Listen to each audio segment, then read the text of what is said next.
Au dîner de famille, la sœur enceinte de ma femme a déclaré « Tu es agaçante. Tu donnes la nausée à mon bébé. On veut vivre sans toi. » Ma femme était assise là, souriante, sirotant son vin. Je me suis levé en silence, j'ai fait mes bagages et je suis parti dans la nuit. Les 2 jours suivants, alors que les factures étaient impayées, j'ai manqué 98 appels de ma femme. Vous connaissez ce sentiment quand on regarde un film et qu'on voit l'accident de voiture arriver à des kilomètres? Oui, c'était moi qui rentrais chez mes beaux-parents ce mardi soir à Tampes, serrant un bouquet de tournesol à la main, comme une sorte d'offrande de paix au dieu des drames familiaux. Si j'avais su que j'allais être terrassé par la réalité, j'aurais probablement amené quelque chose de plus fort que des fleurs, comme un avocat ou un thérapeute. Bon sang, peut-être les deux. La chaleur de l'Arizona s'atténuait enfin tandis que le soleil commençait sa descente derrière les montagnes, peignant le ciel de cette couleur rose orangée ridicule qui fait perdre la tête aux touristes et fait regarder leurs montres aux locaux. J'étais venu en voiture de chez nous. Enfin, de ce qui était notre maison, fenêtre baissée. En fait, je me sentais plutôt bien. Maya était moins un cauchemar ces derniers temps. Julia semblait de bonne humeur, et j'avais même réussi à choper quelques-uns de ces jolis tournesols chez Ulfus sans me ruiner.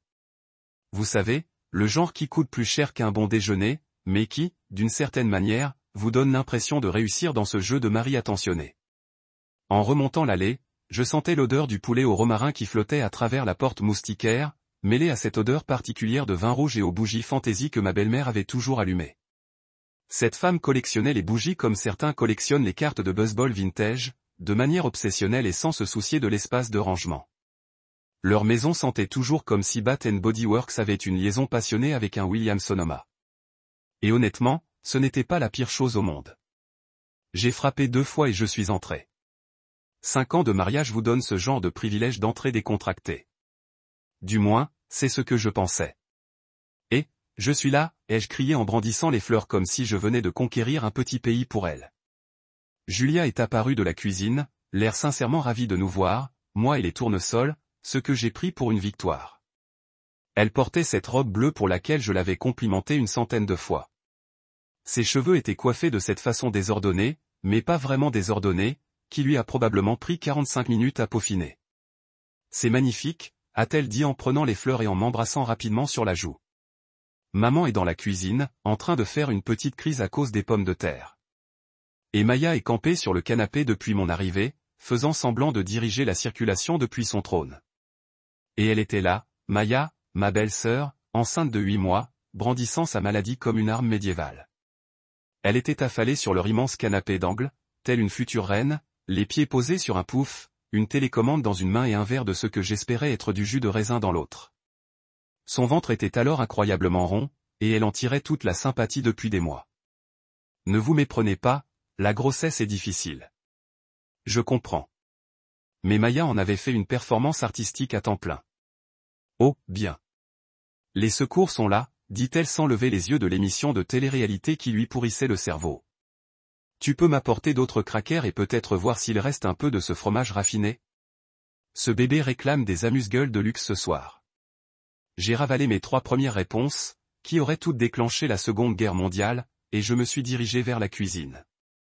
Patricia, la mère de Julia, prenait effectivement ce qu'on pourrait appeler un moment de purée de pommes de terre qui me semblait parfaitement bonne. Mais bon, je suis du genre à penser que les céréales sont un petit déjeuner équilibré si on utilise celles avec des fruits secs. Oh, chérie, heureusement que tu es là, dit Patricia, l'air sincèrement soulagé. Tu peux m'aider à tout mettre sur la table? J'ai l'impression de courir partout comme un poulet décapité. Je me suis précipité pour porter les assiettes, remplir les verres d'eau, m'assurer que le vin était bien distribué aux adultes qui en avaient le plus besoin, c'est-à-dire, soyons honnêtes, nous tous. J'ai même réussi à tenir le coup.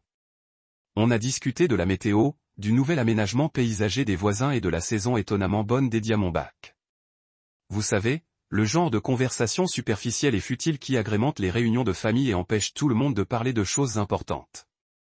On s'est tous installés autour de la table de la salle à manger, Patricia à un bout, le père de Julia à l'autre, Julia et moi d'un côté, et Maya positionnée de manière à pouvoir surélever ses pieds, car apparemment, s'asseoir normalement aurait été trop demandé. Le repas était vraiment incroyable. Patricia stressait peut-être pour la purée de pommes de terre, mais la femme savait cuisiner. Le poulet au romarin était parfaitement assaisonné, les légumes n'étaient pas trop cuits et le vin coulait juste assez pour que tout le monde se détende. Pendant une vingtaine de minutes, c'était vraiment agréable.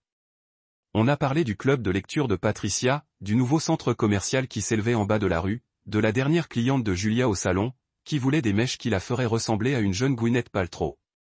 Attention, spoiler, elles n'en ont pas eu. Maya a même participé. La conversation sans aborder tous les sujets de ses symptômes de grossesse ou de ses aversions alimentaires.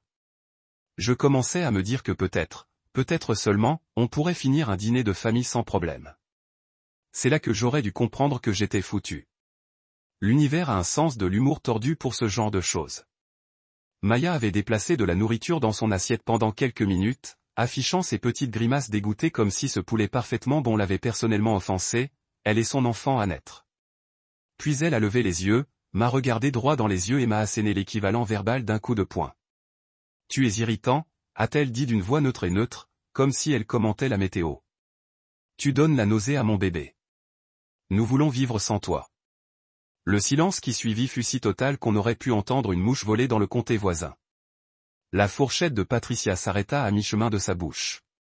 Le père des dépenses ne me semblait plus si effrayant. C'était comme regarder quelqu'un retirer les roues d'entraînement d'un vélo. Il s'avère que les gens sont capables de choses incroyables lorsqu'ils n'ont pas d'autre choix.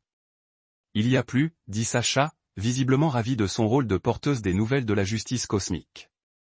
Tu te souviens que Maya prétendait ne pas pouvoir travailler à cause de sa grossesse? Eh bien, apparemment, elle a commencé à faire du service client en ligne pour une entreprise de beauté, du télétravail, des horaires flexibles, le genre de boulot qu'elle aurait pu faire depuis le début si elle n'avait pas été si à l'aise de te laisser gérer toutes les factures. J'ai éclaté de rire. Pas d'un rire amer, mais d'un rire sincère devant la belle ironie de la situation. Pendant 2 ans, on m'avait dit que Maya ne pouvait pas contribuer financièrement, car la grossesse était trop exigeante, le travail trop stressant et son état fragile nécessitaient un repos constant et une alimentation spécialisée. Mais dès que son mode de vie confortable a disparu, elle a miraculeusement découvert la possibilité de gagner un revenu à domicile. C'est presque comme si la nécessité était mère d'invention, ai-je dit. Qui aurait pu prédire cela, n'est-ce pas? C'est choquant de voir à quelle vitesse on peut devenir autonome sans être subventionné. Je me suis dirigé vers mon chevalet où je travaillais sur un tableau représentant les montagnes du désert au lever du soleil. Ça avançait bien, quelque chose que je n'aurais jamais eu le temps de faire quand je passais mes soirées à arbitrer des disputes sur la température ambiante optimale et budget épicerie bio. Tu sais ce qui est le plus génial? Dis-je en ajoutant une touche d'orange au sommet des montagnes. Je ne suis même plus en colère. Je suis juste impressionné par l'efficacité de tout ça. Que veux-tu dire? Réfléchis Y. Dès que j'ai arrêté de leur faciliter la vie, tout s'est arrangé. Maya a trouvé un boulot, son petit ami a pris le relais, Julia a déménagé dans un logement plus petit et plus abordable, et j'ai découvert ce que c'est que de vivre sans stress financier constant ni manipulation émotionnelle. Tout le monde y a gagné, sauf la perte de son distributeur automatique, a souligné Sacha, qui s'est avéré être exactement ce dont ils avaient besoin pour devenir des adultes fonctionnels. Je me suis éloigné du tableau, admirant la lumière qui éclairait les montagnes. Parfois, la chose la plus aimante qu'on puisse faire pour quelqu'un, c'est de cesser de le sauver des conséquences de ses choix. Ce soir-là, Devon est venu avec une pizza et une bière, une tradition du mardi soir que nous avions instaurée depuis que j'avais emménagé dans mon propre appartement. Il avait également vu la publication Facebook et avait ses propres théories sur la transformation rapide de Maya, de princesse enceinte et sans défense à femme active. C'est comme ce dicton qui dit qu'on ne peut pas marcher tant qu'on le porte, dit-il en s'installant confortablement dans mon fauteuil avec une tranche de pepperoni. Tu as passé 2 ans à financer Maya, et elle n'avait aucune raison de développer ses propres jambes. Et Julia n'avait aucune raison de fixer des limites avec sa sœur tant que quelqu'un d'autre payait pour le confort de Mia, ajoutai-je. En gros, je les laissais toutes les deux éviter d'affronter la réalité. Alors, que va-t-il se passer maintenant, demanda Devon. Julie est restée plutôt silencieuse depuis l'annonce de la vente déménagement. Plus de mais sur la réconciliation et le rétablissement des services publics. J'ai sorti mon téléphone et parcouru ma boîte de réception. Il avait raison. Le flot de messages soigneusement formulés, disant qu'on s'ennuyait de moi et qu'on espérait qu'on pourrait arranger les choses, avait complètement cessé. Le dernier email datait d'il y a plus d'1 semaine, juste au moment où la vente déménagement était probablement en préparation. Silence radio, ai-je confirmé, ce qui est probablement la communication la plus honnête que j'ai reçue d'elle depuis des mois. Nous étions assis là, à manger une pizza, à regarder un documentaire sur les photographes naturalistes, et j'ai réalisé quelque chose d'important. Je n'attendais plus que mon téléphone sonne. Pour la première fois depuis des années, je n'étais plus à cran, à me demander quelle crise nécessiterait mon attention immédiate et une intervention financière. Je ne calculais plus combien me coûtait chaque mois ni ne culpabilisais de dépenser pour moi-même. Je vivais simplement comme une personne normale, capable de gérer son salaire et de décider elle-même de la façon dont elle utilisait son temps et son argent. Vers 21h30, mon téléphone a vibré, accompagné d'un SMS d'un numéro inconnu. L'espace d'une seconde, je me suis demandé si Maya essayait encore une nouvelle approche de la manipulation financière. Mais en l'ouvrant, j'ai découvert quelque chose de bien mieux. Il venait de ma sœur du Colorado, à qui j'avais à peine parlé l'année précédente, car toutes les conversations tournaient autour des besoins de Maya ou du stress de Julia. « Salut, étranger », disait le SMS. « J'ai entendu dire par la famille que tu traverses une période de changement.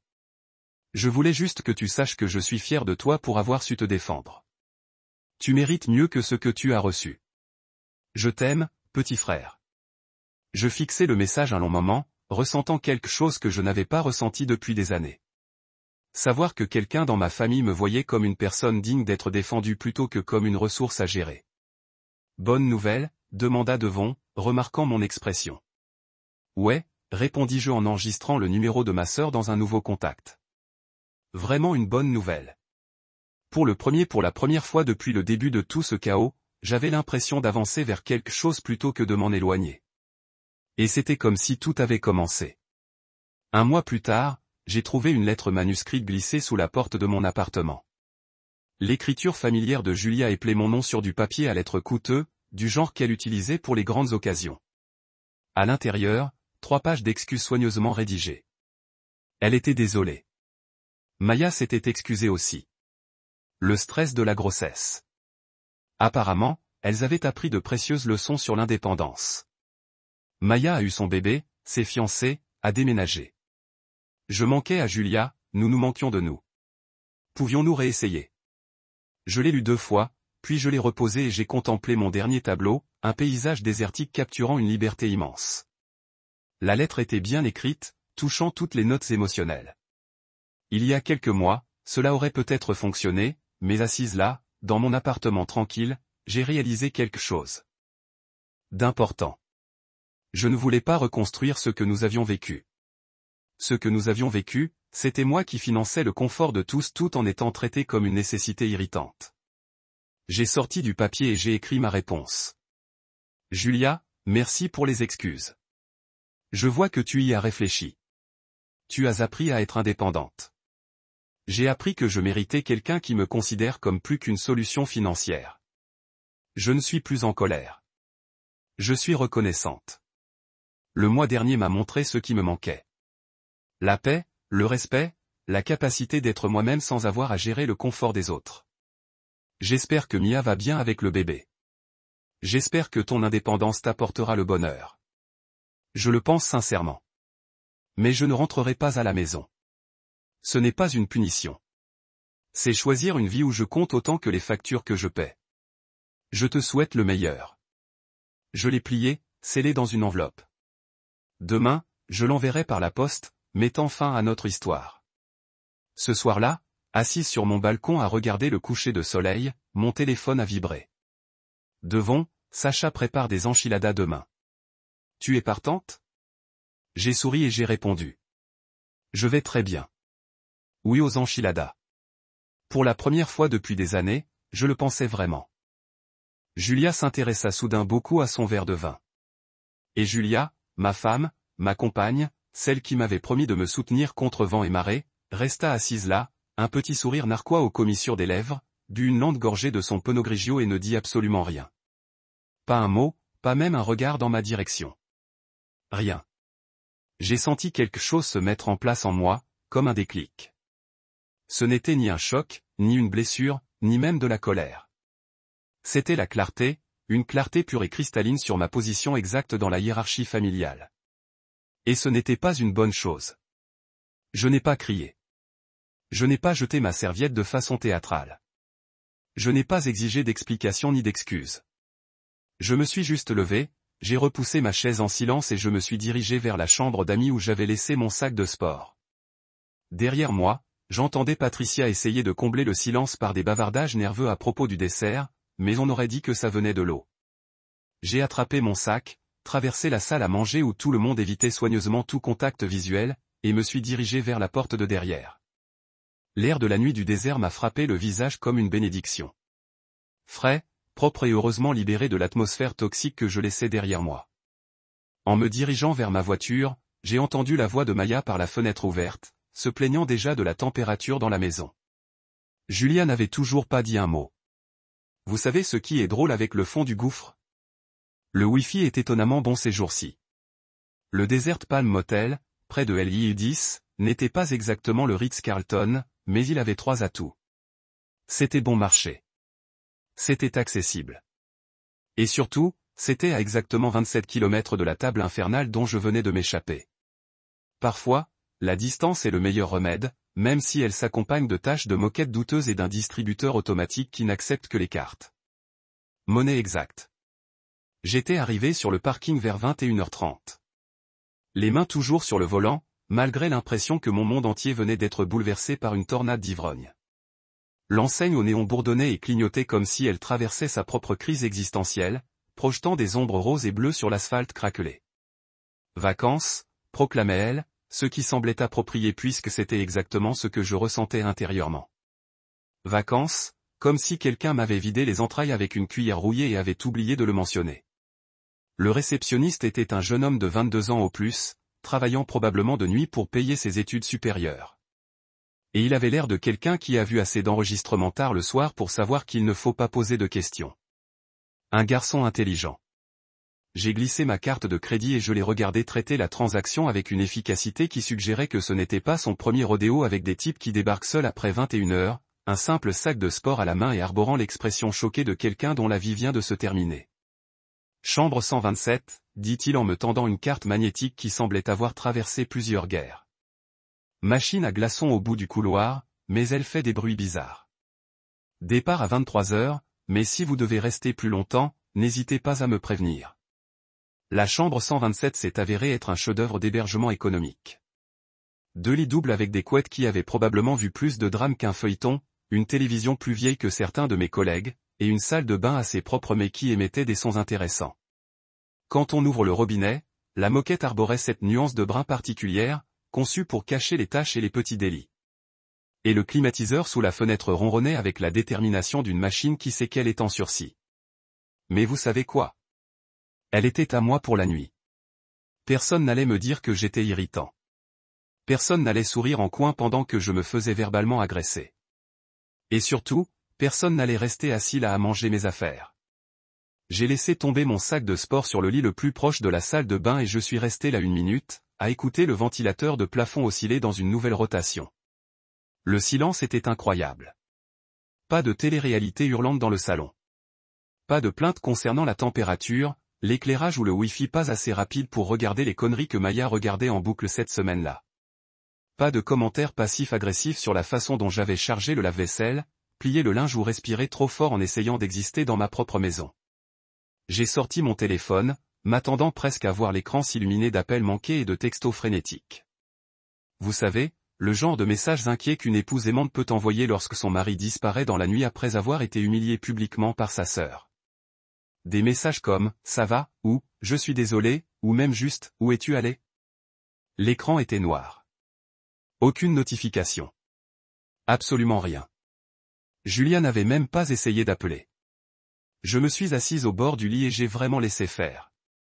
Je me suis dit, ma femme, avec qui j'étais marié depuis 5 ans, n'a pas pris la peine de vérifier si j'étais vivant, mort ou endormi dans un fossé.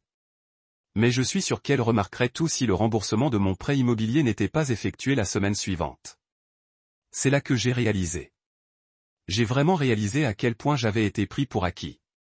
J'ai repensé à ces 5 dernières années, en les additionnant dans ma tête comme un comptable masochiste.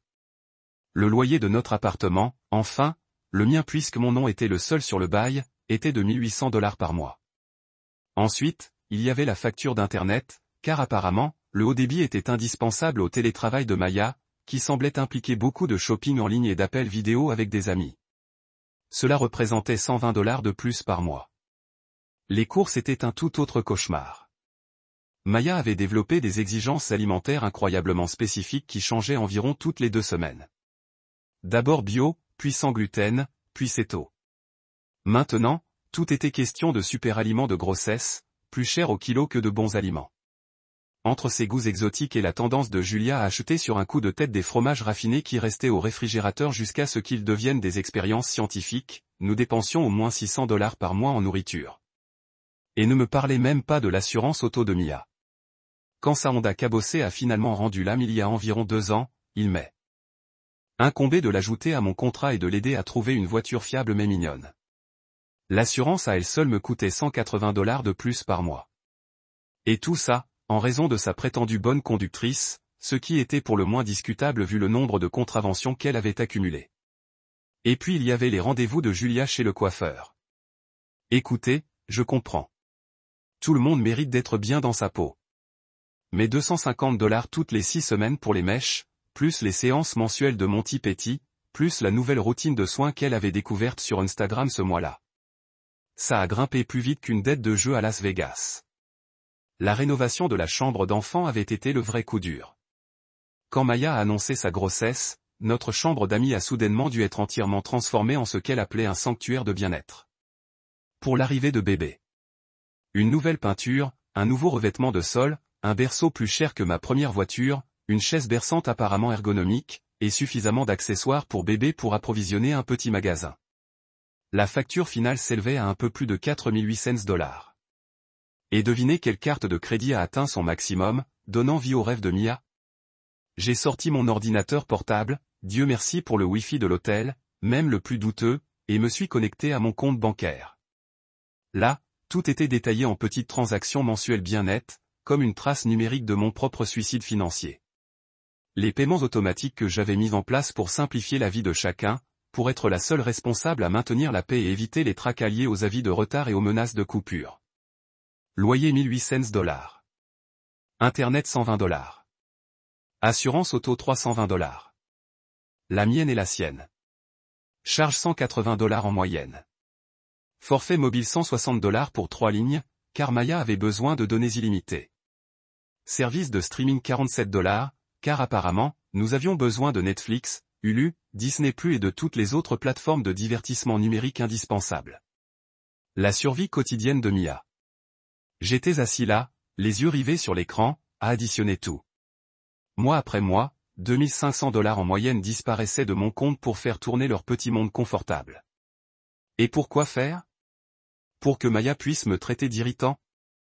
Pour que Julia puisse sourire et se taire pendant que je me faisais humilier. Mon curseur a survolé le premier prélèvement automatique, puis le deuxième, puis le troisième. Vous savez ce qu'on dit sur le fait de toucher le fond? Ça donne des bases solides sur lesquelles construire. Et parfois, la première étape pour construire quelque chose de nouveau, c'est de détruire ce qui ne fonctionne pas. J'ai commencé à cliquer sur « Annuler » un par un. Chaque prélèvement automatique a été supprimé.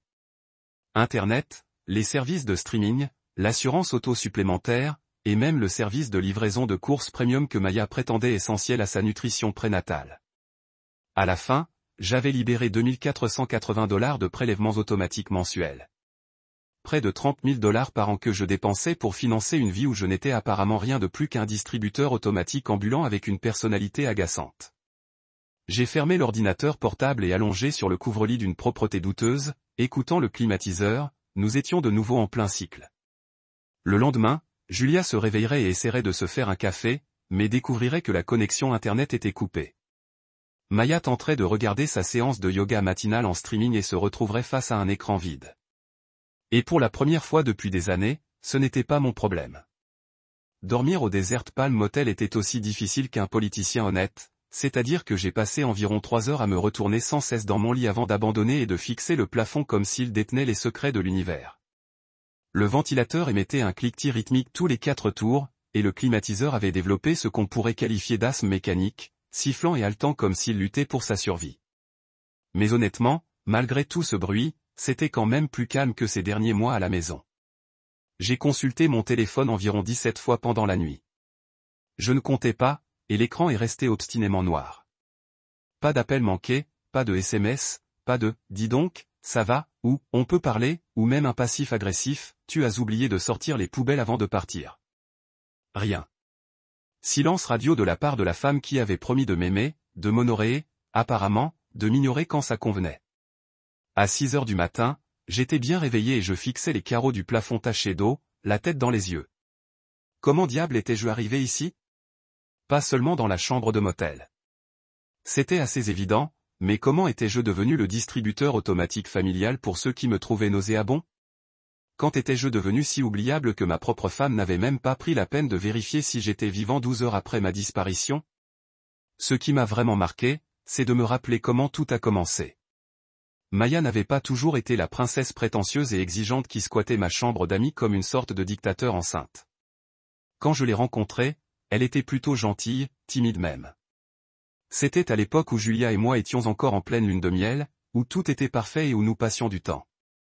Les week-ends à planifier notre avenir, comme si nous planifiions des vacances au paradis. Maya était cette étudiante de 20 ans, nerveuse, terrifiée à l'idée de conduire et incapable de réussir son cours de statistique, même pour sauver sa vie.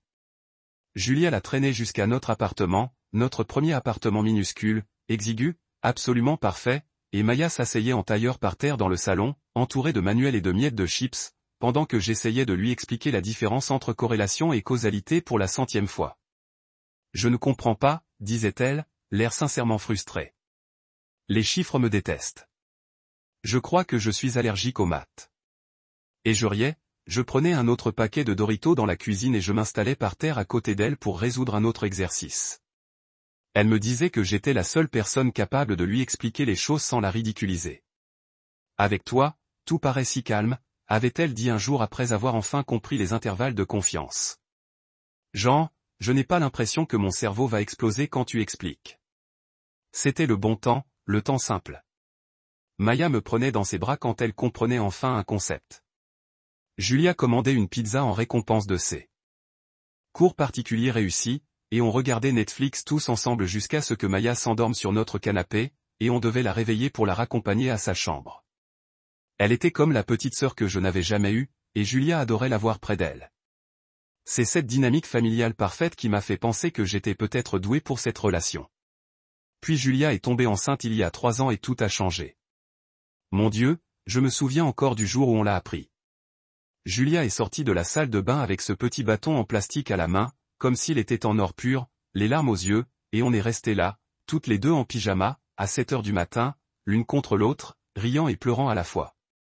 On a passé tout le week-end à choisir les couleurs de la chambre, à débattre des prénoms et à appeler nos parents pour leur annoncer la nouvelle. Maya était tellement excitée qu'elle est venue le jour même et a passé des heures sur Pinterest à nous montrer les essentiels pour bébé et à nous parler de son avenir. Soyez la meilleure fourmi de l'histoire. Nous avons atteint 12 semaines. 12 semaines de planification et de rêve, et Julia a téléchargé toutes les applications de grossesse connues. 12 semaines à lire des livres sur la paternité et à paniquer secrètement en me demandant si j'arriverais à élever un petit être humain. 12 semaines de bonheur pur, terrifiant et incroyable, et puis c'était fini.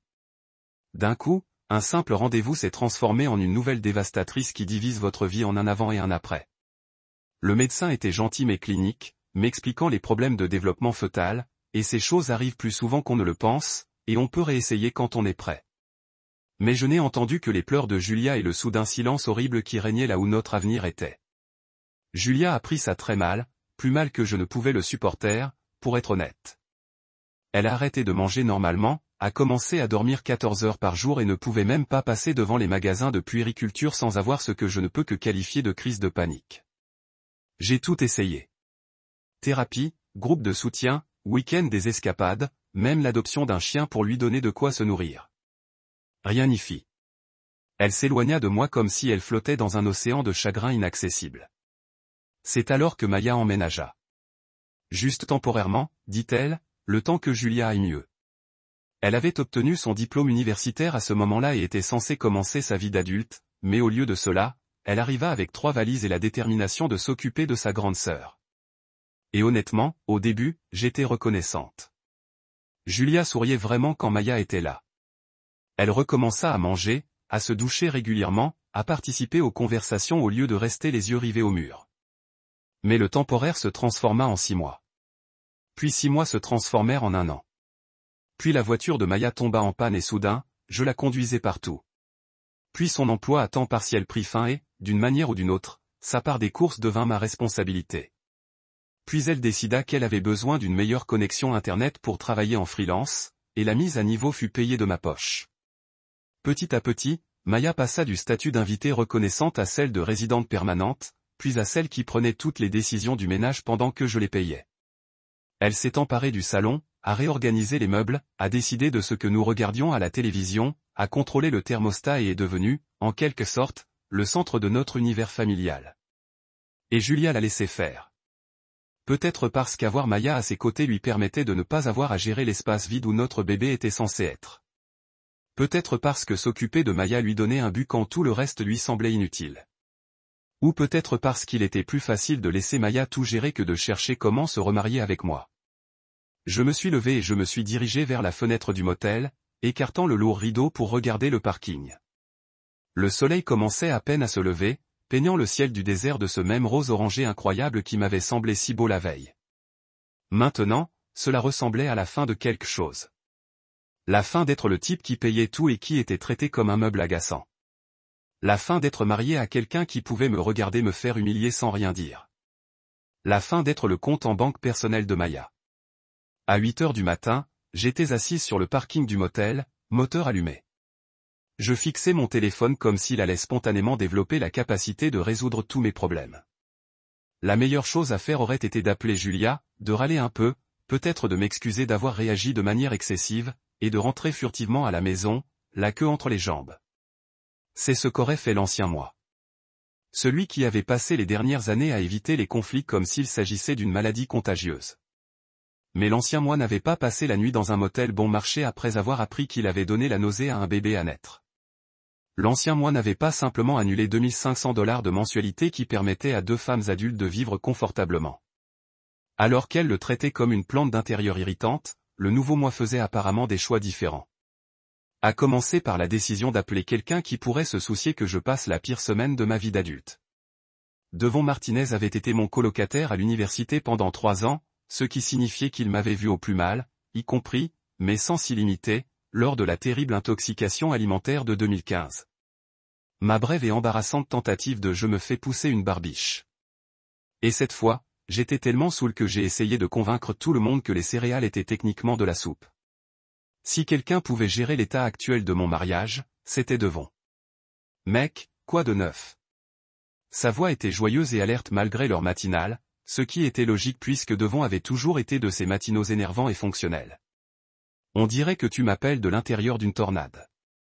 Plutôt des suites d'une tornade, ai-je dit en m'adossant au volant et en regardant un bip-bip traverser le parking à toute vitesse comme s'il était en retard pour un rendez-vous important. Tu te souviens que toi et Sacha disiez toujours que je pouvais dormir chez toi si besoin. Il y eut un silence et j'entendis presque le cerveau de Devon passer d'une conversation matinale informelle à un mode ami inquiet. Ouais, bien sûr. Que s'est-il passé? Julia et toi, vous allez bien? C'est une question. Piège, avec une réponse compliquée. En bref, Maya m'a dit que j'énervais et que je donnais la nausée à son bébé. Julia n'a rien dit pendant que je me faisais démolir verbalement au dîner dernier. Il était une nuit et je suis assis sur le parking d'un motel en train de vivre ce que je ne peux décrire que comme une crise de la quarantaine à 32 ans. Bon sang, mec. Maya a dit, et maintenant?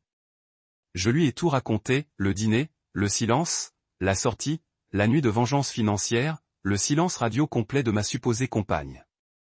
Devons écouter sans m'interrompre, ce que j'avais toujours apprécié chez lui. Il savait quand plaisanter et quand se taire et laisser quelqu'un se décharger de son fardeau émotionnel. Bon, d'abord, Maya a l'air d'avoir perdu la tête, a-t-il dit quand j'ai fini. Deuxièmement, que Julia ne dise rien, c'est du niveau supérieur. Et troisièmement, tu dois sortir de ce motel tout de suite et venir ici. Sacha fait des pancakes et on a une chambre d'amis qui ne sent pas le désinfectant industriel et les rêves brisés. Je ne veux pas m'imposer, mec.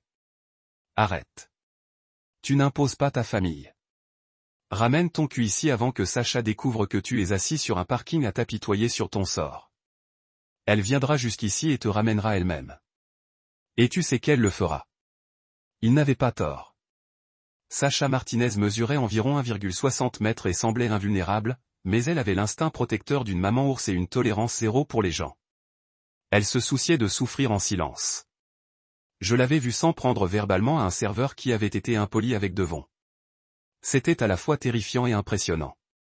45 minutes plus tard, je m'engageais dans l'allée de leur maison de ville du centre de Phoenix, une jolie petite maison avec de la vraie pelouse devant et des jardinières qui suggéraient deux personnes qui passaient leur temps ensemble. Devon m'attendait sur le porche avec une tasse de café, vêtu d'un short de basket et d'un vieux t-shirt de la SU qui avait connu des jours meilleurs. Il avait exactement la même apparence qu'à la fac. Même sourire facile, même cheveux parfaitement décoiffés, même capacité à vous faire croire que tout allait bien se passer, même quand votre vie ressemblait à un incendie de poubelle. Tu as une mine d'enfer, dit-il joyeusement, ce qui était exactement le genre de salutation honnête dont j'avais besoin. Pas de fausse sympathie, pas de marche sur des œufs, juste Devon étant Devon. Merci. C'est exactement ce que tout homme veut entendre quand son mariage explose, répondis-je en attrapant mon sac de sport sur la banquette arrière. Ça me donne vraiment confiance. C'est pour ça que je suis là. Une honnêteté brutale et un soutien émotionnel, parfois en même temps. Sacha est apparue dans l'embrasure de la porte avant même que Will n'ait monté les marches et je jure qu'elle m'a jeté un coup d'œil et s'est immédiatement mise en mode « soin du corps ». Elle portait un pantalon de yoga et un pull trop grand, ses cheveux noirs tirés en arrière en un chignon décoiffé, et elle avait cette expression qui suggérait qu'elle planifiait déjà mentalement mon rétablissement. « Oh, chérie », dit-elle en me serrant dans ses bras, ce qui réussit à être exactement ce dont j'avais besoin sans être accablant. Devon me raconta ce qui s'était passé. Je suis vraiment désolé. C'est absolument horrible. Ce n'est pas grave. Non, ce n'est pas grave, m'interrompit-elle en me conduisant vers la cuisine avec ce genre de conseil doux mais ferme qui suggérait que la résistance était féodale. Rien de tout ça n'est acceptable. Ce que maman a dit était cruel et totalement inapproprié, et Julia aurait dû mettre fin à tout ça immédiatement. Tu as parfaitement le droit d'être en colère. La cuisine sentait la vanille et le beurre, avec une pile de crêpes sur le plan de travail qui semblait sorti tout droit d'un magazine culinaire. Sacha m'a tendu une assiette sans me demander si j'avais faim, ce qui était une bonne chose, car je ne m'étais rendu compte de ma faim qu'en sentant l'odeur d'un vrai plat fait maison. À quand remonte la dernière fois où quelqu'un m'avait préparé un petit déjeuner sans se plaindre de la facture, sans exiger des ingrédients bio ni faire de commentaires passifs-agressifs sur mes habitudes alimentaires? On dirait que tu n'as pas dormi depuis des jours, continua Sacha en posant une tasse de café exactement de la bonne couleur et à la bonne température. À quand remonte la dernière fois où tu as mangé quelque chose qui ne venait pas d'un distributeur automatique? Hier au dîner, je suppose. Juste avant que tout ne dégénère. C'est bien ce que je pensais. Elle a rempli mon assiette de crêpes et de vrai bacon. Du bon bacon, pas le substitut de dinde que Maya affirmait être meilleur pour tout le monde. Mange, on verra bien la suite. J'en ai pris une bouchée et j'ai failli gémir de soulagement. De la vraie nourriture préparée par quelqu'un qui ne comptait pas son prix ni son impact sur la sensibilité fragile d'un bébé à naître. De la nourriture préparée par quelqu'un qui voulait prendre soin de moi au lieu de se contenter de supporter mon existence pendant que je payais tout. C'est incroyable. J'étais assise devant une pancake. J'avais oublié ce que c'était que de manger quelque chose sans avoir entendu un sermon sur la nutrition prénatale ou les budgets courses. Devon s'est assis en face de moi avec sa propre assiette, secouant la tête. Mince, ça fait combien de temps que tu ne t'es pas senti comme un être humain au lieu d'une carte de crédit ambulante? J'y ai réfléchi. Vraiment réfléchi. Honnêtement, je n'en ai aucune idée. Des mois, peut-être plus. Eh bien, ce changement commence maintenant, a dit Sacha fermement en s'asseyant avec son café. Tu restes ici aussi longtemps que nécessaire, et on va te rappeler que tu es en fait un type formidable qui mérite d'être traité avec un minimum de respect. Pour la première fois depuis longtemps, que je ne m'en souvenais, j'avais l'impression que quelqu'un m'avait réellement vu. Pas mon compte bancaire, pas mon utilité en tant que résolveur de problèmes ou payeur de factures, mais moi. Le gars qui enseignait des étudiants effrayés et faisait rire ses amis et rêvait d'être père un jour. Peut-être que j'avais oublié que ce type existait. Mais assis dans la cuisine de Devon et Sacha, mangeant des crêpes préparées avec beaucoup de soin, j'ai commencé à me rappeler ce que ça faisait d'être valorisé pour autre chose que ma capacité à garder les lumières allumées. J'étais chez Devon et Sacha depuis exactement 36 heures lorsque mon téléphone a commencé à avoir ce qui ne pouvait être décrit que comme une dépression nerveuse complète.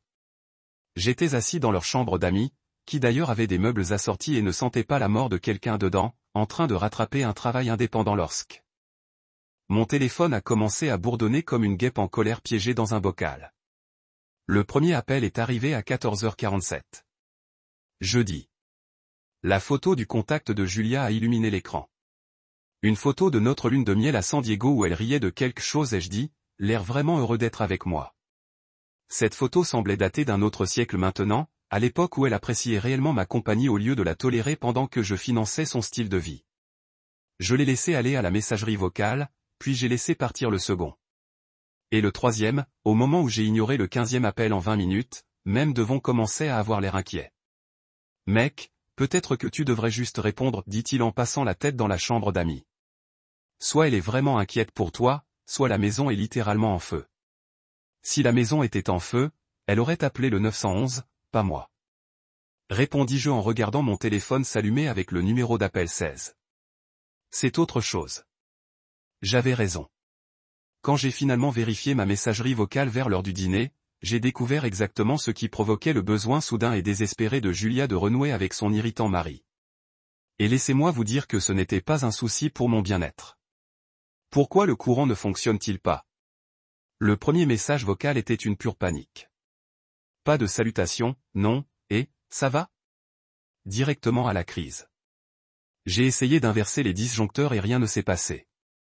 Maya ne peut pas recharger son moniteur de grossesse et elle panique. Rappelle-moi. Le deuxième message était encore meilleur. Sérieusement, qu'as-tu fait? Internet ne fonctionne pas non plus et Maya a un rendez-vous vidéo chez le médecin dans 1 heure. Elle souffre de ce qu'elle appelle une anxiété de grossesse à cause du fait d'être déconnectée. Où es-tu? Dès le troisième message, Julia avait clairement compris qu'il ne s'agissait pas d'un dysfonctionnement technique. Le câblodistributeur a déclaré que notre service avait été déconnecté pour non-paiement, mais c'est impossible car vous vous occupez toujours des factures. Que se passe-t-il? Appelle-moi maintenant. Je me suis assis là dans la cuisine de Devon, écoutant message après message de panique croissante et j'ai commencé à rire. Pas le genre de rire amer et sarcastique, le genre de rire véritablement amusé. Parce qu'après 5 ans de mariage, 36 heures ont apparemment été le point de rupture pour Julia qui a remarqué que j'existais. Pas quand j'ai disparu après avoir été publiquement humilié. Pas quand je ne suis pas rentré à la maison ce soir-là, mais quand le Wi-Fi a cessé de fonctionner. Écoutez ça. Dis-je à Devon et Sacha, en mettant le téléphone sur haut-parleur pour le message numéro 7. Maya ne peut même pas mettre au micro-ondes ses repas de grossesse bio, car apparemment, le micro-ondes a besoin d'Internet pour fonctionner correctement. Qui diable conçoit un micro-ondes nécessitant le Wi-Fi? Elle pleure et dit que le bébé va souffrir de malnutrition parce qu'elle ne peut pas réchauffer ses bols de quinoa. Je sais que tu es en colère à propos de quelque chose, mais cela affecte un bébé innocent. Rappelez-moi immédiatement. Sacha a failli s'étouffer avec son vin. Vous a-t-elle simplement reproché la malnutrition prénatale parce qu'Internet est en panne? Oh, ça va mieux, dis-je en faisant défiler jusqu'au message 12.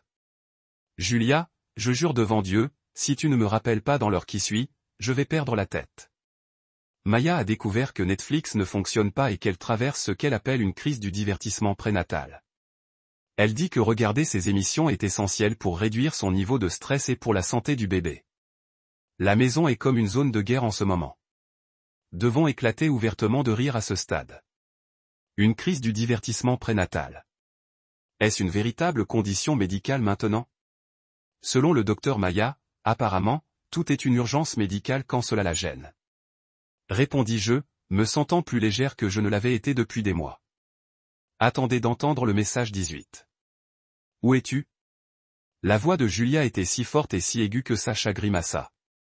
Maya a découvert que son assurance automobile était caduque et qu'elle ne peut plus se rendre à son rendez-vous de massage prénatal en voiture. Elle fait de l'hyperventilation et dit, vous sabotez délibérément sa routine de bien-être pendant la grossesse. Elle veut savoir si vous réalisez que vous commettez une violence émotionnelle contre un enfant à naître. Je lui ai dit que c'était ridicule. Mais sérieusement, où diable es-tu et pourquoi tout s'effondre-t-il? Violence émotionnelle contre un enfant à naître. Répétez-je lentement. Parce que je ne paie plus ces rendez-vous de massage. C'est mieux que la télévision par câble, dit Devon en essuyant ses larmes. S'il vous plaît, dites-moi qu'il y en a d'autres. Oh, il y en avait plus. 98 appels manqués et 23 messages vocaux pour être exact. Une symphonie de panique, de droit et la prise de conscience progressive que leur petit monde confortable dépendait entièrement d'un homme dont ils avaient dit qu'elle était nauséabonde. Le message 21 était que Julia commençait à comprendre l'ampleur de la situation. Je viens de vérifier nos comptes et avez-vous tout annulé? Les services de streaming, la livraison de courses et même le forfait câble premium. Maya dit qu'il s'agit d'un abus financier et elle menace d'appeler son avocat. Je ne comprends pas ce qui se passe. Vous n'avez jamais rien fait de pareil auparavant. C'est ce qui m'a vraiment attiré. La véritable confusion dans sa voix. Comme si, honnêtement, elle ne pouvait pas faire le lien entre le fait de traiter quelqu'un comme une poubelle et cette personne décidant d'arrêter de financer votre style de vie. Comme si la notion d'action ayant des conséquences lui était complètement étrangère. Le message 25 montrait que Maya avait pris en charge le service téléphonique. Écoute, espèce de petit homme pathétique. Je ne sais pas quel genre de crise de colère vous pensez avoir, mais vous affectez ma grossesse et la santé de mon bébé. Voulez-vous être responsable des problèmes de développement parce que je suis trop stressé pour manger correctement? Parce que c'est ce qui se passe. Je ne peux même pas commander mes vitamines prénatales en ligne parce que vous avez connecté Internet comme une sorte d'enfant vindicatif. J'ai dû mettre la lecture en pause parce que je riais tellement que je ne pouvais plus respirer. Elle me traite de vindicatif pour ne pas payer ses factures après m'avoir dit que je donne la nausée à son bébé. L'audace est honnêtement impressionnante, a déclaré Sacha en secouant la tête. Il faut de réelles compétences pour être aussi égocentrique. Les messages ont continué dans le même sens. Une étude psychologique fascinante sur la rencontre du droit et de la réalité. Il y avait des menaces, des sentiments de culpabilité, des tentatives de manipulation et même quelques messages dans lesquels Julia essayait de paraître douce et raisonnable. Peut-être que si elle utilisait sa jolie voix, je reviendrais en courant pour tout arranger. Mais pas une seule fois, pas dans un seul message sur 23, aucun d'eux ne m'a demandé si j'allais bien. Pas une seule fois Julia n'a dit qu'elle était désolée pour ce qui s'était passé au dîner. Pas une seule fois Maya n'a reconnu que peut-être, juste peut-être, dire à quelqu'un qu'il avait la nausée pourrait avoir des conséquences. Il s'agissait d'eux, de leurs problèmes, de leurs besoins, de leurs crises. J'étais juste la pièce manquante du puzzle qui faisait fonctionner leur vie, pas un être humain avec des sentiments qui méritaient un respect fondamental. Vers le message 19, Julia avait apparemment compris où je pouvais me trouver. J'ai appelé la maison de Devon et Sacha, mais personne n'a répondu. Si vous êtes là, je veux que vous sachiez que se cacher avec vos amis au lieu de faire face à vos responsabilités est incroyablement immature. Maya est enceinte de 8 mois et ne devrait pas avoir à subir ce genre de stress. L'ironie était belle. J'étais immature pour ne pas vouloir subventionner le style de vie de gens qui pensaient que j'étais irritant. Mais Maya était parfaitement mûre pour s'effondrer parce que Netflix ne fonctionnait pas. Finalement, vers l'heure du dîner jeudi, j'ai décidé de répondre. Pas avec un appel téléphonique. Bon sang non.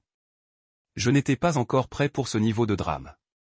Juste un simple message texte qui leur ferait savoir que j'étais en vie et remettrait les pendules à l'heure sur ce qui se passait exactement. Je l'ai tapé, l'ai lu 2 fois et j'ai appuyé sur envoyer. Tu as dit que tu voulais vivre sans moi, alors je te fais vivre cette expérience. Bonne chance pour trouver comment devenir adulte sans que quelqu'un d'autre ne paie pour tout. La réponse a été immédiate. Mon téléphone a recommencé à sonner au bout de 30 secondes, mais cette fois je l'ai simplement éteint et l'ai tendu à Devon. Tenez-moi ça, dis-je. Je pense que je vais profiter du calme et de la tranquillité pendant un moment. Pour la première fois depuis des années, le silence ressemblait à de la liberté plutôt qu'à de la négligence. J'aurais dû savoir que mon message texte parfaitement rédigé ne serait pas la fin. Maya n'était pas exactement du genre à accepter la défaite avec grâce ou pas du tout. Cette femme avait fait du droit une forme d'art au cours des dernières années et, apparemment, ma petite rébellion financière était sur le point d'inspirer son plus grand chef-d'œuvre à ce jour. L'appel est arrivé à 21h47. Vendredi soir, juste au moment où Devon, Sacha et moi nous installions pour regarder un film d'action stupide qui impliquait beaucoup d'explosions et exactement aucun drame relationnel compliqué. J'étais sans téléphone depuis près de 24 heures et cela avait été glorieux. Aucune notification, aucune crise urgente, aucune demande d'attention immédiate pour résoudre des problèmes que je n'ai pas créés. Juste de la pizza, de la bière et le genre d'amitié facile qui me rappelait à quoi ressemblait une interaction humaine normale. Lorsque mon téléphone a commencé à sonner sur la table basse, nous l'avons tous regardé comme si c'était un serpent à sonnette qui s'était glissé d'une manière ou d'une autre dans le salon. « Encore Julia ?» demanda Devon, interrompant le film au milieu de l'explosion. J'ai jeté un coup d'œil à l'écran et j'ai senti mon estomac se serrer. Non, c'est le téléphone de Julia, mais je parie que ce n'est pas Julia qui appelle. Sacha avait l'air confuse. Que veux-tu dire? Maman a probablement détourné le téléphone de Julia parce que j'ai bloqué son numéro hier, expliquai-je, me souvenant de la satisfaction que j'avais ressentie en appuyant sur ce bouton de blocage. Elle est à peu près aussi subtile qu'une brique à travers une fenêtre quand elle veut quelque chose. Vous pouvez simplement le laisser aller à la messagerie vocale. Sacha a suggéré avec espoir, mais quelque chose en moi était curieux. Après 36 heures de silence radio suivi d'une panique financière, quel nouvel enfer Maya envisageait-elle de déchaîner? En plus, je me sentais plutôt bien avec mes nouvelles limites, et j'avais en renfort 2 amis qui pensaient que la situation était aussi ridicule que moi. À quel point un seul appel téléphonique pouvait-il être grave? J'ai répondu à la 4e sonnerie. Bonjour, espèce d'idiot égoïste. Les mots ont explosé dans le haut-parleur du téléphone avec la force d'une éruption volcanique. Avez-vous une idée de ce que vous avez fait? J'ai tenu le téléphone loin de mon oreille alors que sa voix atteignait des niveaux de décibels qui violaient probablement les ordonnances sur le bruit. Devon et Sacha regardaient tous les deux le téléphone comme s'il avait commencé à parler en langue. Eh bien, bonjour à toi aussi, Maya, dis-je lorsqu'elle s'arrêta pour reprendre son souffle. Je vais très bien. Merci d'avoir demandé. Comment vas-tu cette belle soirée? N'ose pas être intelligent avec moi, cria-t-elle. Nous sommes assis dans le noir comme si nous vivions dans un pays du tiers-monde. Savez-vous à quel point c'est dangereux pour une femme enceinte? Je pourrais trébucher, tomber et blesser le bébé. Je pourrais avoir un travail prématuré à cause du stress. Avez-vous essayé d'utiliser une lampe de poche?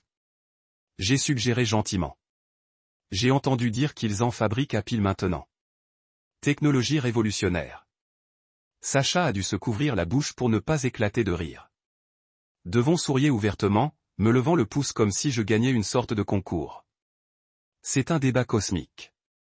La voix de Maya est montée d'une octave supplémentaire, atteignant des fréquences qui ont probablement interféré avec le contrôle du trafic aérien. Vous savez ce que cela signifie pour ma nutrition prénatale? Je suis censé manger des repas chauds spécifiques pour soutenir le développement du bébé, et maintenant je ne peux même pas réchauffer un bol de soupe. Technique ancienne appelée utilisation du poêle le poêlet. Électrique, vous pas de courant signifie pas de poêle. En gros, je suis obligé de manger de la nourriture froide comme une sorte d'homme des cavernes. Et tout ça parce que tu fais une crise de colère comme un enfant de 5 ans. Je devais admirer sa logique. D'une manière ou d'une autre, mon refus de payer ses factures s'était transformé en la forçant à vivre comme un homme des cavernes. La gymnastique mentale requise pour ce niveau de mentalité de victime était honnêtement impressionnante. Voilà une idée folle, dis-je en m'installant dans le canapé et en appréciant cela plus que je n'aurais probablement dû. Peut-être pourriez-vous payer votre propre facture d'électricité. Je sais que c'est un concept radical, mais certaines personnes paient leur propre service public. Avec quel argent? Elle a crié. Je suis enceinte de 8 mois. Je ne peux pas travailler. Les heures de travail de Julia au salon ont été réduites parce que les gens ne se font plus autant coiffer. Nous n'avons pas le genre d'argent que vous gagnez avec votre travail de consultant sophistiqué. Cela ressemble à un problème personnel. J'ai répondu joyeusement. Peut-être que tu aurais dû y penser avant de me dire que je donne la nausée à ton bébé. Il y a eu un moment d'un silence stupéfait et je pouvais pratiquement entendre les engrenages grincer dans la tête de Maya alors qu'elle comprenait le fait que je ne m'excusais pas immédiatement et ne proposais pas de tout réparer. Tu ne peux pas être sérieux, dit-elle, sa voix se transformant en un murmure dangereux. Vous allez punir un bébé innocent parce que vos sentiments ont été blessés. Quel genre de monstre es-tu? Le genre qui ne paie pas les factures des gens qui le trouvent dégoûtant, apparemment. J'ai dit, c'est bizarre comment ça marche. C'est insensé. Et nous étions de retour au cri à plein volume. Vous ne pouvez pas simplement couper les services publics dans une maison où vit une femme enceinte. Cela doit être illégal. C'est probablement une mise en danger des enfants ou quelque chose du genre. Tout d'abord, les services publics étaient à mon nom parce que je les payais, expliquai-je patiemment. Fils, tu n'es pas un enfant. tu es une femme adulte qui a apparemment besoin d'apprendre comment les adultes gèrent leurs responsabilités.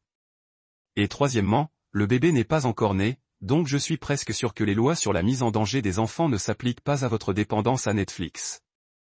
Devon riait maintenant ouvertement et Sacha enregistrait la conversation sur son téléphone, probablement à des fins de divertissement futur. Netflix n'est pas la question, a crié Maya. Le fait est que j'ai besoin d'Internet pour mes cours de yoga prénatal, mes applications de méditation et mon logiciel de suivi de grossesse. Mon médecin m'a dit que maintenir un faible niveau de stress était crucial pour le développement du bébé et que le fait d'être coupé de toutes mes ressources de bien-être me causait une énorme anxiété. Savez-vous ce qui pourrait vous aider à réduire votre niveau de stress? J'ai suggéré de ne pas insulter les gens. Concept révolutionnaire, je sais. Je ne vous ai jamais vraiment insulté parce que je me souviens très bien que vous m'aviez dit que j'irritais et que je donnais la nausée à votre bébé au dîner devant tout le monde alors que je payais littéralement pour la nourriture que vous mangiez. Une autre pause. Cette fois, j'entendais une conversation étouffée en arrière-plan. Probablement que Julia essayait de la coacher sur ce qu'elle devait dire ensuite. C'était juste les hormones de grossesse qui parlaient, dit Maya, sa voix prenant soudain un ton manipulateur et désherbant que je reconnaissais à chaque fois qu'elle avait voulu quelque chose au cours des dernières années. Vous savez, je ne le pensais pas. Les femmes enceintes disent parfois des choses folles. Vous ne pouvez pas m'en vouloir. En fait, je peux. J'ai dit que la grossesse ne vous donne pas carte blanche pour être cruel envers les gens, en particulier les personnes qui vous soutiennent financièrement depuis 2 ans et qui me soutiennent. Sa voix remonta jusqu'au niveau d'un moteur à réaction. Vous donnez l'impression que je suis une sorte de charité. Je suis de la famille. La sœur de Julia. C'est ce que fait la famille. Ils s'entraident. C'est drôle comme cette aide semble ne circuler que dans une seule direction. J'ai observé. À quand remonte la dernière fois que tu m'as aidé avec quoi que ce soit? À quand remonte la dernière fois que tu as dit merci pour tout ce que j'ai fait? Silence. Complète. Silence total. C'est ce que je pensais. J'ai continué. Vous voulez être traité comme une famille. Commencez à vous comporter comme un membre de la famille, ce qui signifie traiter les gens avec un respect élémentaire au lieu de leur dire qu'ils sont nauséabonds. Vous savez quoi? La voix de Maya était désormais un pur venin. Très bien. Vous avez envie d'abandonner une femme enceinte et de la faire souffrir parce que votre petit ego a été meurtri, allez-y. Mais quand quelque chose arrive à ce bébé parce que je suis trop stressé et mal nourri pour le porter correctement, c'est de votre faute. Vous devrez vivre avec le fait de savoir que vous avez choisi vos sentiments blessés plutôt que la santé d'un enfant innocent. Et voilà, le chef-d'œuvre de manipulation que j'attendais. D'une manière ou d'une autre, si je ne payais pas ses factures, son bébé naîtrait en mauvaise santé. La logique était tellement tordue qu'elle aurait pu être utilisée comme recette de bretzel. Maya, dis-je, et pour la première fois, ma voix était complètement sérieuse. Vous avez dit, je donne la nausée à votre bébé. Considérez cela comme un nettoyage. J'ai raccroché et j'ai immédiatement bloqué le numéro 2 de Julia. Le salon est resté silencieux pendant environ 3 secondes. Puis Devon a commencé à applaudir lentement. Mec, dit-il en souriant, je viens de gagner une médaille d'or olympique. C'est la chose la plus sauvage que je vous ai jamais entendu dire. Considérez cela comme un nettoyage? Cela entre dans l'histoire. Sacha repassait l'enregistrement en secouant la tête avec étonnement. Je ne peux pas croire qu'elle ait réellement essayé de vous blâmer pour les futurs problèmes de santé de son bébé. C'est là une manipulation de niveau supérieur. Je me suis penché en arrière sur le canapé, ayant l'impression que je venais d'appuyer sur une petite voiture. Vous savez quelle est la partie la plus folle? Elle ne s'est toujours pas excusée. Pas une seule fois. Tout dépend du fait que je suis le méchant parce que je ne veux pas financer le style de vie de quelqu'un qui pense que je suis répugnant. Eh bien, dit Devon en reprenant le film. Au moins maintenant, vous savez exactement où vous en êtes et où vous n'êtes plus obligé de vous tenir. Alors que les explosions reprenaient sur l'écran du téléviseur, j'ai réalisé quelque chose d'important. Pour la première fois depuis des années, j'avais le sentiment que je valais la peine d'être défendu, même si c'était moi qui devais défendre. 2 jours après l'appel téléphonique Maya de l'enfer, j'étais assis dans le salon de Devon et je travaillais sur un projet indépendant lorsque la sonnette a sonné.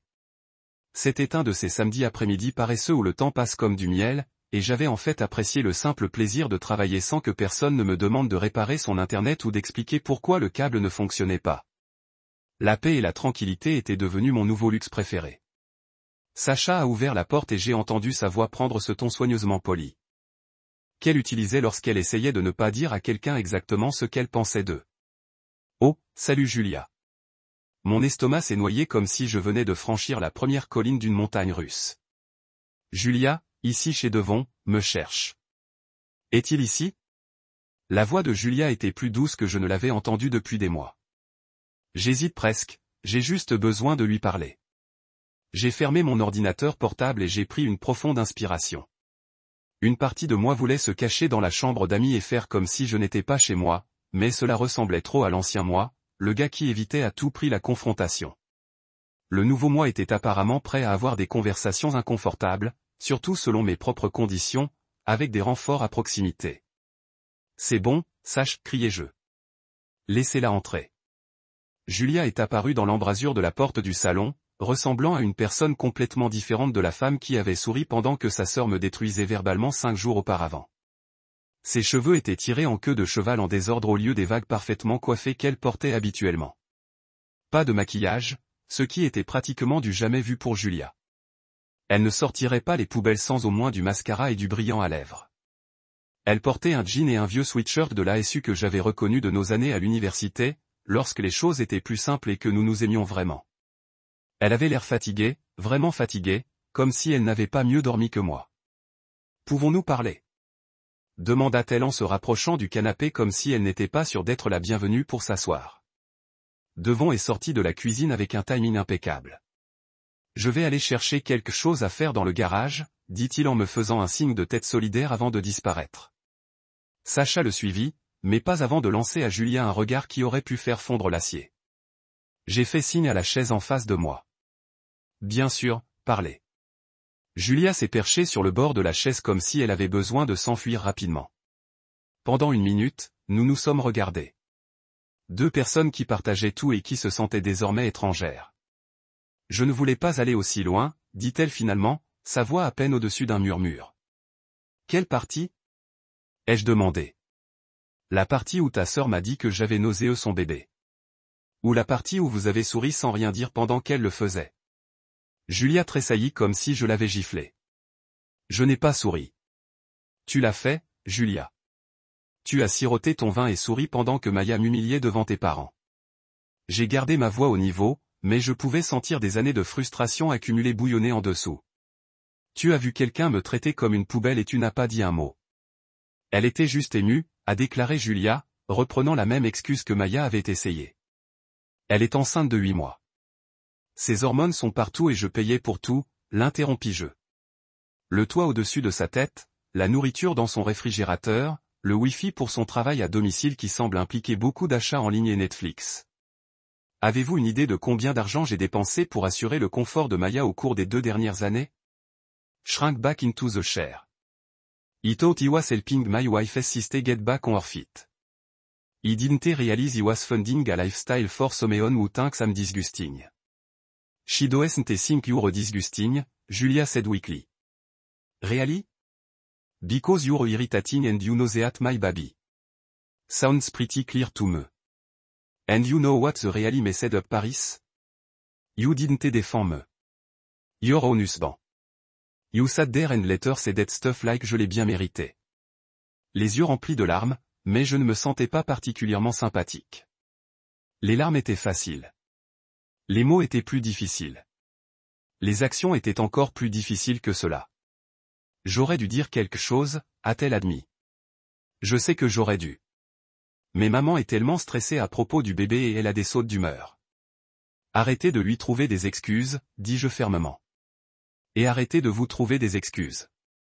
Vous aviez le choix à ce moment-là et vous avez choisi de rester silencieux. Cela me dit tout ce que j'ai besoin de savoir sur ma place dans votre liste de priorités. Julia baissa les yeux sur ses mains et je pouvais voir son alliance capter la lumière. La même bague que j'avais économisée pendant des mois pour la racheter quand je pensais que nous construisions quelque chose ensemble au lieu de simplement financer sa vie.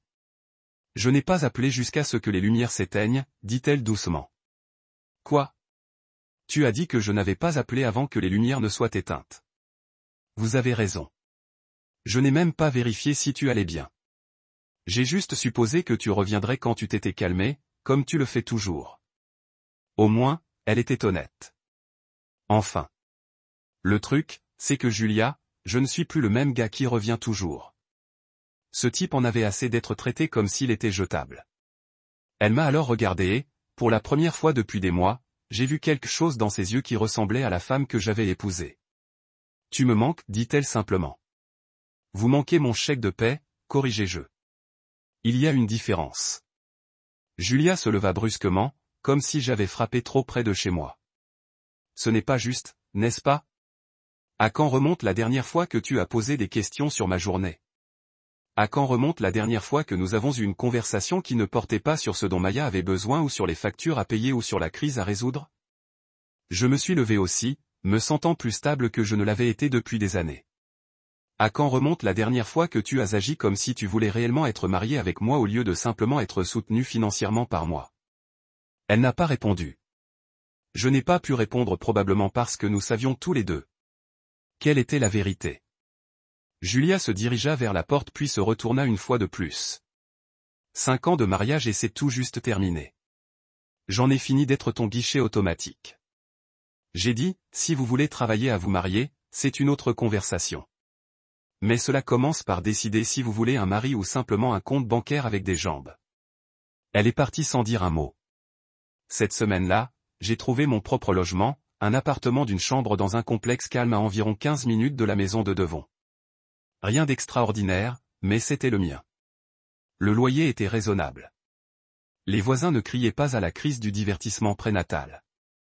Et le meilleur de tout, c'est que je n'ai pas eu à partager la télécommande avec quelqu'un qui pensait que la télé-réalité était une culture de la haute culture. Emménager, c'était comme revenir à la vie. J'ai configuré mon Wi-Fi sans que personne ne se plaigne de la vitesse ou n'exige des forfaits premium pour ses besoins essentiels de streaming. J'ai disposé les meubles exactement comme je le souhaitais. Canapé face à la télé, pas orienté vers une grossesse jetée.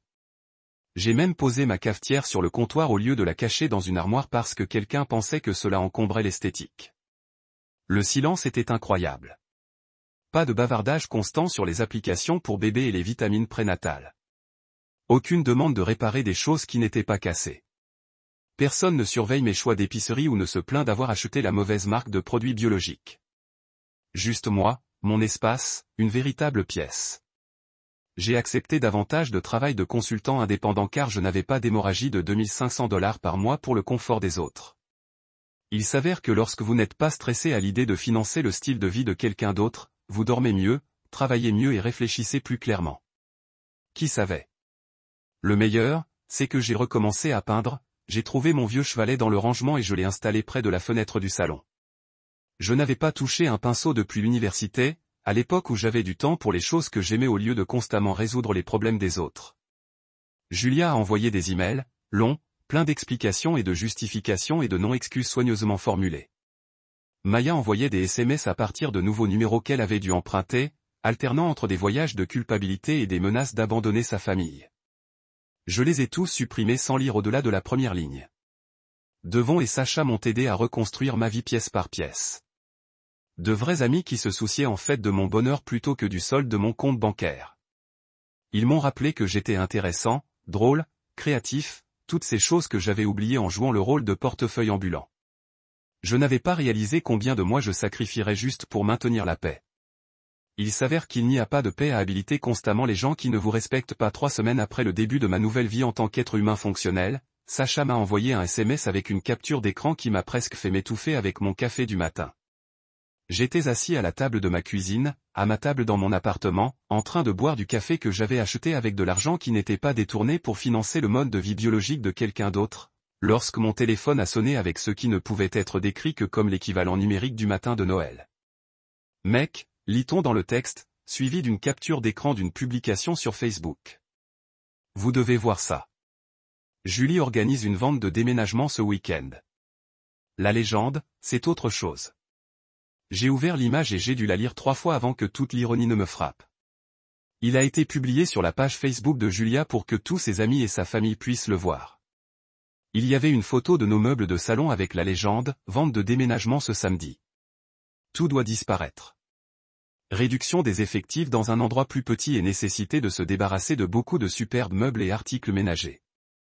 Demande sérieuse uniquement. Préférence en espèces. De cœur.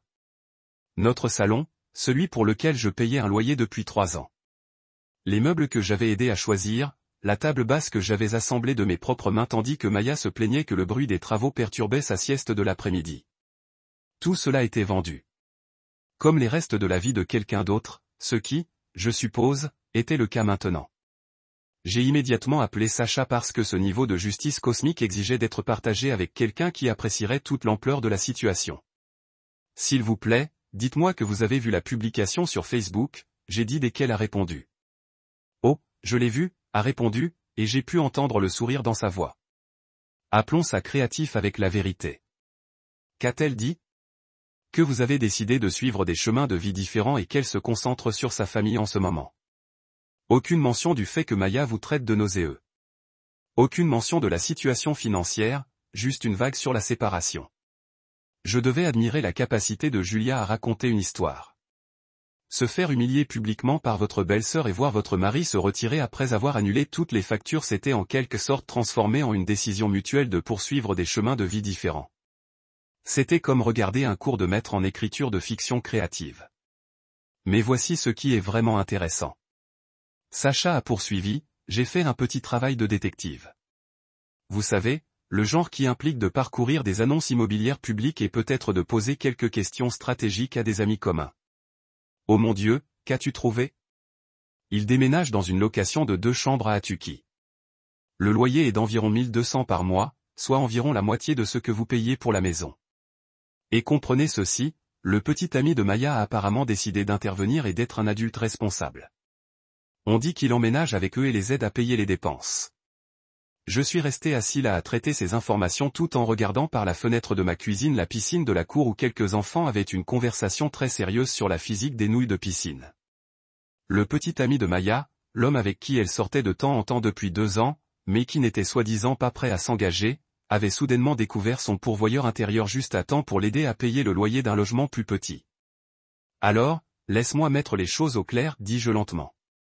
Le gars qui n'était pas prêt à s'engager envers Maya lorsque je payais pour tout est maintenant prêt à emménager et à l'aider à subvenir à ses besoins et à ceux du bébé. C'est drôle comment ça marche, non? La voix de Sacha débordait de satisfaction. C'est presque comme si avoir un filet de sécurité financière permettait d'éviter plus facilement ses responsabilités d'adulte. Plus j'y pensais, plus la situation commençait à prendre un sens.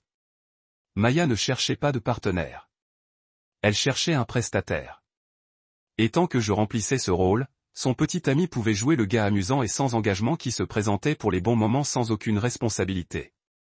Mais au moment où j'ai retiré mon soutien financier, la cohabitation et le partage.